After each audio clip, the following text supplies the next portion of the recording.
کوئی بھی سچا افغان امن نہیں چاہے گا بلکہ آپ کو باہر دھکیلنے کی کوشش کرے گا. آپ افغانوں کی نہیں صرف امریکہ کی بات کریں اور اپنا قبضہ ختم کرنے کے طریقوں پر غور کریں.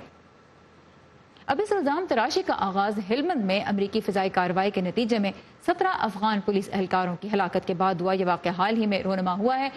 دوسری طرف ہم نے یہ بھی دیکھا کہ اس سال پہلی مرتبہ افغانستان میں سویلین ہلاکتوں کی اکثریت کے بھی اقوام متحدہ کے افغان امدادی مشن نے امریکہ اور اتحادی فوجیوں کو ذمہ دار ٹھہرایا. تو صورتحال کس وقت طرف جا رہی ہے اور جو امن مذاکرات ہیں ان سے کیا حاصل کیا جا سکتا ہے اس وقت قلیل مدت میں، اسی بارے میں ہم بات کریں گے سید محمد علی سے جو ہمارے ساتھ ہیں، جنوبی ایشیائی امور کے ماہر. علی، ویلکم ٹو ویو 360. سب سے پہلے تو ہم امریکہ اور طالبان کے درمیان جو مذاکرات چل رہے ہیں ان کے حوالے سے بات کرنا چاہیں گے. 6 دور ہو گئے ہیں. سب سے بڑی بات یہ کہ جنگ بندی کی جو کوشش کی جا رہی ہے اس پہ کوئی پروگریس ہم نے نہیں دیکھا. نمبر 2، اس دفعہ جو مذاکرات جب ختم ہوئے تو دونوں ہی جانب سے کوئی ایسی سٹیٹمنٹ نہیں آئی کہ جلد ملیں گے یا دوبارہ کب ملیں گے، کن ایشوز پہ بات کریں گے، ایسا کچھ نہیں نظر آیا. اس سے کیا اشارہ ملتا ہے ٹاکس کے پروگریس کے بارے میں؟ ٹاکس تو جی مجبوری ہے، دونوں طرف کی مجبوری ہے، اور ٹاکس اس وقت چل رہی ہیں. امریکہ کے اوپر یہ دباؤ ہے کہ آپ جلد بازی نہ کریں، کیونکہ اگر جلد بازی کی تو وہی انجام اس کا ہونا ہے جو 17-18 سال پہلے افغانستان میں ہو رہا تھا. سو ایک تو امریکہ کے اوپر یہ پریشر ہے، مگر یہ ہے کہ 17-18 سال ہو گئے ہیں. جس طرح آپ نے بتایا کہ اب صورتحال ایسی ہے کہ اب جتنا نقصان طالبان کر رہے ہیں اتنا ہی نقصان جو ہے وہ افغانی فورسز اور امریکن حمایت کے ساتھ ایئر پار کے ساتھ نقصانات ہو رہے ہیں. کشیدگی بھی چل رہی ہے، این جی اوز کے اوپر بھی حملے چل رہے ہیں. یہ ساری چیزیں جو ہیں مشترکہ سطح پر ہیں. مگر یہ ہے کہ اگر امریکہ یہاں سے نکلتا ہے اور اگر یہ کشیدگی کا ماحول جو ہے یہ حل نہیں ہوتا تو اس میں پھر یہ ہے کہ جو باقی ممالک ہیں وہ پھر ملوث ہو جائیں گے. اب جو ہے داعش کا یہاں پر اثر بڑھتا جا رہا ہے. ایک طرف آپ بیک ٹو اسکوائر ون چلے جائیں گے پلس نئی ایڈیشنل مسائل کے ساتھ. تو آپ کا کہنا یہ ہے کہ مذاکرات جیسے تیسے بھی ہوں مجبوری ہے دونوں سائڈز کو کرنے ہیں اور جاری رکھنے ہیں. اب دوسری طرف ان مذاکرات کے علاوہ جو بہت بڑا ایشو ہے وہ بار بار وہی ہے انٹرا افغان ڈائلاگ، یعنی افغانستان کے مختلف دھڑوں کے درمیان بات چیت.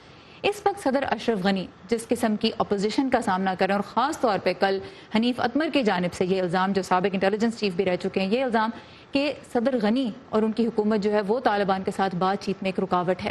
یہ انٹرا افغان ڈائلاگ کے لیے کیا معنی رکھتا ہے؟ اس میں تو یہ ہے کہ اگر آپ دیکھیں کہ طالبان نمائندگی کرتے ہیں اگر پشتون سینٹیمنٹ کی، تو کیونکہ جب ایک پشتون ہی حکومت کے اندر ہو اور وہ امریکنوں کے ساتھ کام کر رہا ہو، اور طالبان کا تو یہی مسئلہ ہے کہ افغانی حکومت جو ہے وہ امریکی حمایت کرتے ہیں اور وہ ان کے ساتھ مذاکرات نہیں چاہتے. اور بالخصوص جب وہ نہ صرف اس میں جس طرح آپ تاجک، جس طرح عبداللہ ہیں، آدھے پشتون آدھے تاجک، مگر ان کو تاجک سمجھا جاتا ہے. مگر اگر ایک پشتون جو ہے وہ حکومت کے اندر ہے تو ظاہر ہے طالبان کے ساتھ تو ان کی کشیدگی ہونی. مگر سیاست کے اندر، افغانی سیاست کے اندر بھی کشیدگیاں ہیں. آپ کو پتہ ہے عبداللہ اور اشرف غنی جو ہیں وہ پار شیئرنگ ان کا فارمولا ہے، آپس میں ان کی ٹینشن بھی ہے. اور لویا جرگا میں عبداللہ نے شرکت بھی نہیں کی اگرچہ وہ اس وقت چیف ایگزیکٹو ہیں. تو یہ کہ جو سیاسی ٹینشنز چل رہی ہیں وہ کس حد تک مشکل بنا دیں گی غنی حکومت کے لیے ہی کوئی ایسی کہہ لیجیے اور وہ کہہ لیجیے کہ پینل تشکیل دینا، کوئی ایسا سیٹ اپ کریٹ کرنا جو طالبان کے ساتھ بات کر سکے؟ کتنا مشکل ہو جائے گا؟ کافی مشکل ہے، کیونکہ آپ کو یاد ہوگا کہ قطر میں یہ ان کی بات چیت ہونی تھی تو طالبان نے کہا کہ یہ تو آپ کیا برات بھیج رہے ہیں اتنے زیادہ لوگوں کی. اور افغان حکومت کو یہ خدشہ ہے کہ امریکہ جو ہے وہ طالبان سے بات کر رہا ہے، ان کو شامل نہیں کر رہا. جو انہوں نے لویا جرگا کیا وہاں پر خواتین کو ہی یہ کہہ دیا گیا کہ آپ چپ کر جائیں، آپ بات نہ کریں، کیونکہ یہ کوشش کی جا رہی ہے کہ کم از کم 30% خواتین کی شمولیت ہو. طالبان بھی مکس سگنلز بھیج رہے ہیں. اور طالبان نے تو لویا جرگا کی ساری جو ریکمنڈیشن تھی ان کو بھی ریجیکٹ کر دیا. بریفلی اگر آپ مجھے یہاں پہ یہ بتا سکیں کہ جو اس وقت سیاسی اعتبار سے افغانستان میں ہو رہا ہے، کیا اس کو صرف کسی بھی ملک میں انتخابات سے پہلے جو پولیٹیشنز ایک دوسرے کے لیے مشکلات کھڑی کرتے ہیں صرف اس تناظر میں دیکھا جانا چاہیے، یا اس سے زیادہ بڑی اس کی امپلیکیشنز ہو سکتی ہیں؟ کیونکہ جب وائس آف امریکہ آئیں افغانستان کی جو امریکہ کے لیے ایمبیسڈر رویا رحمانی، تو ان کا یہ کہنا تھا کہ اس سے ہم بالکل پریشان نہیں ہیں کیونکہ کسی بھی انتخابی سال میں سیاستدان اس طرح کرتے ہیں، ایک دوسرے کے لیے مشکلات کھڑی کرتے ہیں. سو کیا کہیں گے آپ؟ نہیں، اس وقت یہ جو حالات ہیں اگر آپ اس کو ذرا پس منظر اس کا اگر آپ دیکھیں کہ اس وقت کیا حقیقی طور پہ کیا ہو رہا ہے افغانستان میں اور امریکہ نکلنا چاہ رہا ہے تو اس میں یقیناً ظاہر ہے اگر حکومت ہی ایک آواز سے بات نہیں کرے گی تو وہ طالبان کے ساتھ کیسے بات کریں گے, کیسے کوشش کریں گے کہ طالبان جو ہے اس حکومت کے اندر آ سکیں بجائے کہ طالبان جو ہے وہ حکومت چھینے. اگر وہ ایک آواز نہیں ہوگی اور پیرلل فورس بن رہا ہے ٹھیک ہے سو یہ اس کی اہمیت کچھ زیادہ ہے. آلرائٹ, سید محمد علی ہمارے ساتھ تھے, جنوبی ایشیائی امور کے ماہر, بہت شکریہ آپ کے وقت کا. اور اسی سال سوویت افواج کو بھی افغانستان سے نکلے 30 برس ہو گئے ہیں. 1979 سے 1989 تک جاری رہنے والی اس لڑائی میں سوویت یونین کے 15,000 فوجی مارے گئے تھے. 3 دہائیاں گزر جانے کے بعد بھی یہ جنگ روس میں ایک متنازع موضوع ہے, اور اسی پر مبنی ایک روسی دستاویزی فلم لیونگ افغانستان نے ایک نیا پینڈوراس باکس کھول دیا ہے. پاول لونگین جنگ کے خلاف ایک فلم بنانا چاہتے تھے. وہ سوویت افغان تنازع کی بربریت اور بے تکے پن پر اپنا موقف دینا چاہتے تھے. ایسا کرنے کی کوشش میں روسی معاشرے میں موجود وہ زخم اور دراڑیں سامنے آ گئیں جو آج بھی باقی ہیں. یہ زخم بھرنے سے رہ گئے اور اب بھی ہمارے تحت الشعور میں کہیں گل سڑ رہے ہیں. فلم لیونگ افغانستان پر متعدد روسی سیاستدان, سابق فوجی اور دیگر حلقے سخت تنقید کر رہے ہیں کیونکہ اس میں افغان مجاہدین سے لڑنے والے سوویت یونین کی فوج کی منفی عکاسی کی گئی ہے. ان کے مطابق روسی فوجیوں کی لوٹ مار, شراب نوشی اور آپس میں لڑائی کے مناظر روس کے امیج کے لیے نقصان دہ ہیں. اس طرح کی چیزیں صرف ہماری نوجوان نسل کی توہین ہے, وہ نوجوان نسل جسے وطن سے محبت کی تعلیم دینی چاہیے. فلم میں جو دکھایا گیا وہی غلط ہے. روسی فوجی لٹیرے, شرابی یا فضول لوگ نہیں تھے, وہ ایک مسلح اور منظم فوج تھے. فلم کے ناقدین فلم کے ڈائریکٹر کو مغربی جاسوس کہہ رہے ہیں. اس فلم کے ڈائریکٹر کے لیے یہ فلم روسی معاشرے کو خود اپنے بارے میں سوچنے کا ایک موقع فراہم کرتی ہے. ہمارے پاس اپنی ہی تاریخ کا کوئی اخلاقی جائزہ موجود نہیں. جو جائزہ ہے اس کے مطابق روس ہمیشہ درست ہوتا ہے. لیونگ افغانستان کی ایک پرائیویٹ اسکریننگ کے موقع پر فلم بینوں نے ضمیر جھنجھوڑے جانے کا خیر مقدم کیا ہے. کسی کو اس جنگ کی ضرورت نہیں تھی. ہم وہاں جو حاصل کرنا چاہتے تھے حاصل نہیں ہوا چونکہ یہ ممکن نہیں تھا. تاریخ دان کہتے ہیں کہ ہم نے افغانستان میں 2 غلطیاں کی ہیں. پہلے یہ کہ ہم وہاں گئے کیوں, اور دوسری یہ کہ ہم وہاں سے کیوں نکل آئے. سوویت یونین کا افغانستان کا 9 سالہ قبضہ, جسے امریکی قومی سلامتی نے USSR کے ویتنام کا خطاب دیا تھا, اس میں ہزاروں جانیں گئیں. فلم میکرز کے لیے اب وقت ہے کہ اس پر دوسری نظر ڈالیں.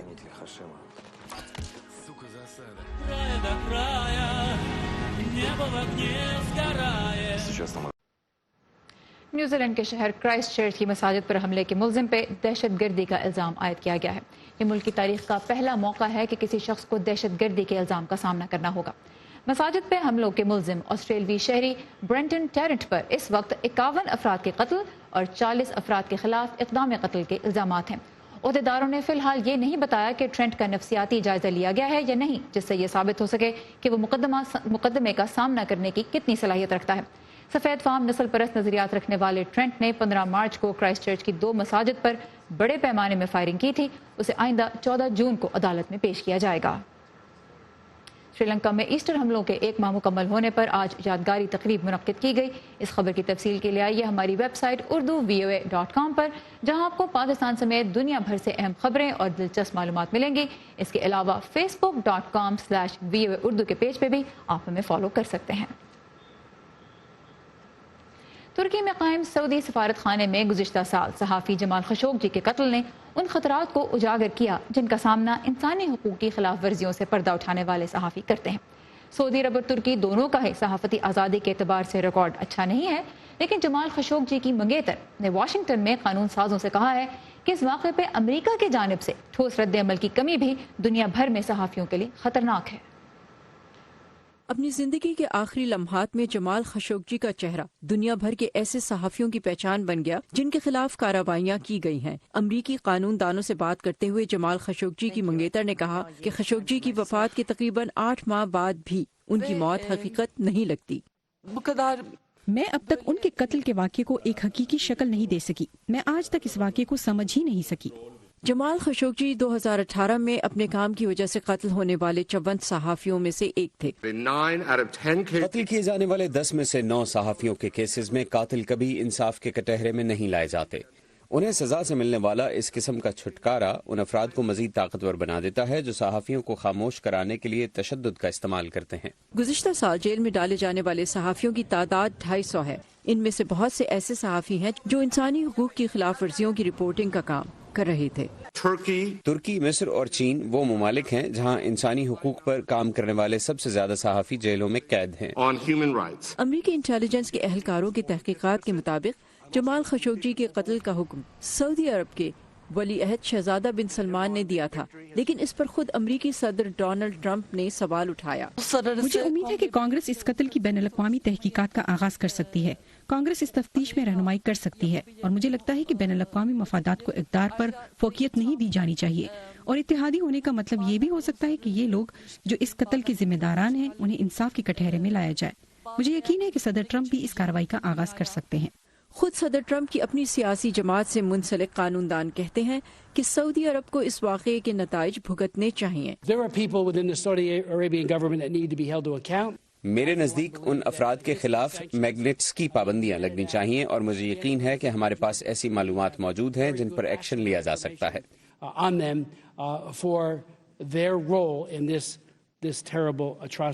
ماہرین کی رائے میں سعودی عرب پر معاشی اور سیکیورٹی اثر و رسوخ ہونے کے باعث امریکہ اس سلسلے میں سعودی حکومت پر دباؤ ڈال سکتا ہے، لیکن اس دباؤ سے بچنے کے لیے سعودی عرب کچھ اقدامات لے سکتا ہے، جیسے اپنی جیلوں میں قید ان انسانی حقوق کے کارکنوں کی سزائیں معاف کرے جن پہ دوران حراست مبینہ طور پر تشدد کیا جا رہا ہے۔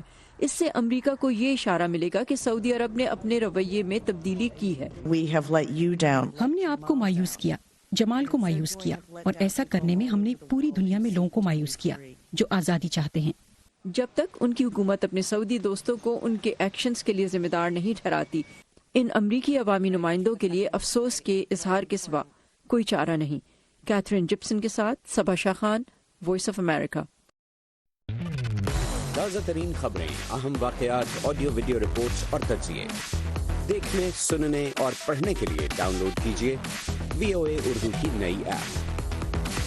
خبریں اب ہر وقت آپ کی مٹھی میں۔ ماہ رمضان کے دوران پاکستان میں بیشتر ریسٹورنٹس رات دیر گئے تک کھلے رہتے ہیں، لیکن امریکہ میں ایسا نہیں ہوتا۔ رمضان کے دوران روزے دار بھی رات کو ریسٹورنٹس میں اپنے دوست احباب کے ساتھ کھا پی سکیں۔ اسی کے لیے واشنگٹن DC میں اب ایک خاتون نے ڈائن آفٹر ڈارک کے نام سے ایک کوشش کا آغاز کیا ہے جو ریسٹورنٹس اور مسلمان کمیونٹی کو آپس میں جوڑ رہی ہے۔ مزید جانتے ہیں آج نخبت ملک سے۔ امریکہ میں رات کا کھانا لوگ 6 سے 7 بجے کے درمیان کھا لیتے ہیں، اس لیے یہاں ریسٹورنٹس میں بھی کچن عموماً 9 بجے تک بند ہو جاتے ہیں۔ ہم ریسٹورنٹ سے درخواست کر رہے ہیں کہ وہ رمضان میں اپنے اوقات میں تبدیلی کریں تاکہ مسلمان بھی اس سے فائدہ اٹھا سکیں۔ واشنگٹن DC میں پہلی بار رمضان میں مسلمانوں کے لیے ریسٹورنٹس کھلے رکھنے کی یہ مہم کیتھرین برانٹ نے 2 سال پہلے اخبار میں ایک اسکول سے متعلق آرٹیکل پڑھنے کے بعد شروع کی۔ اسکول کی انتظامیہ نے پرام نائٹ رکھی تھی رمضان میں۔ 240 مسلم اسٹوڈنٹ نے جب تاریخ بدلنے کی درخواست کی تو اسکول نے یہ کہہ کر انکار کر دیا کہ اس کی پلاننگ پہلے ہی ہو چکی تھی، اور میں نے سوچا کہ رمضان بھی تو ہمیشہ پہلے سے ہی پلان کیا جاتا ہے، اس لیے یہ تو خود غرضی ہے۔ کیتھرین کہتی ہیں کہ جس طرح امریکہ میں غیر مسلم افراد کے مذہبی تہواروں کا خیال رکھا جاتا ہے، اسی طرح مسلم کمیونٹی کو بھی برابر کی سہولیات ملنی چاہیے۔ ڈائن آفٹر ڈارک کے تحت آمادہ ہونے والے ریسٹورنٹس میں سے ایک بس بوائز اینڈ پوئٹس ہے، جو واشنگٹن DC میں نہ صرف بہت مقبول ہے بلکہ اپنے ترقی پسند ایکٹیویزم کی وجہ سے خاص طور پر جانا جاتا ہے۔ ریسٹورنٹ کی انتظامیہ اس بات سے باخبر ہے کہ واشنگٹن DC میں مسلمانوں کی ایک بڑی آبادی رہتی ہے، اور یہی وجہ ہے کہ اس مارکیٹ میں بزنس کرنے کے مواقع زیادہ فائدہ مند ہو سکتے ہیں۔ کئی ریسٹورنٹس والے ایسے ہیں جنہیں اب یہ سمجھ آ رہا ہے کہ اگر آپ اس مارکیٹ میں مقابلہ کرنا چاہتے ہیں تو پھر بہت سارے لوگوں کی توجہ چاہیے ہوگی، اور مسلمان یہاں واشنگٹن DC میں بہت زیادہ تعداد میں ہیں، اس لیے کوئی بھی ریسٹورنٹ جس میں تھوڑی سی بھی سمجھ بوجھ ہوگی وہ اس پروجیکٹ میں ضرور شامل ہوگا۔ کیتھرین برانٹ نے ایک NGO کے طور پر رجسٹر کر کے ڈائن آفٹر ڈارک کے اپنے آئیڈیا کو پچھلے سال دسمبر میں عملی جامہ پہنایا۔ وہ اس کا زیادہ تر کام خود یا اپنے دوستوں کی رضاکارانہ مدد سے کرتی ہیں۔